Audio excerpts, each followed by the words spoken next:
सच्चे भक्त की कहानी। एक बार की बात है, भगवान के एक सच्चे भक्त थे। वह बहुत गरीब थे, लेकिन भगवान में उनका विश्वास बहुत मजबूत था।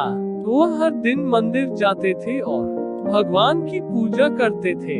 एक दिन वह मंदिर से घर जा रहे थे कि रास्ते में कुछ डाकू मिल गए। भक्त के पास कुछ सामान और भगवान की कीमती मूर्ति थी। डाकुओं ने भक्त से उनसे सारा सामान मांगा।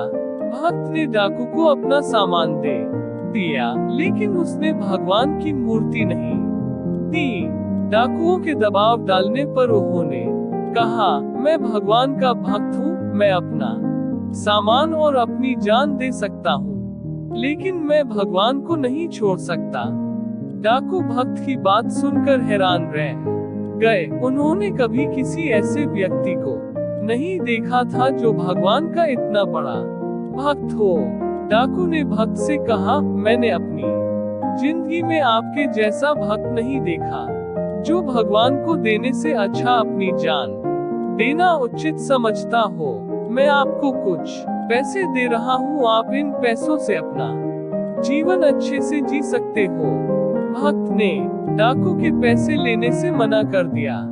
उसने कहा, मुझे पैसों की जरूरत नहीं है, मुझे भगवान पर भरोसा है, वह मुझे सब कुछ देगा। डाकू भक्त की बात सुनकर और भी हैरान रह गया। उसने कभी किसी ऐसे व्यक्ति को नहीं देखा था जो भगवान का इतना बड़ा भक्त और इतना ईमानदार हो। डाकू ने भक्त से आशीर्वाद लिया और वहां से चला गया। भक्त घर गया और भगवान की पूजा करने लगा। वह भगवान को धन्यवाद दे रहा था कि उसने डाकू से उसे बचाया था। भक्त को पता था कि भगवान कभी भी उसका साथ नहीं छोड़ेंगे।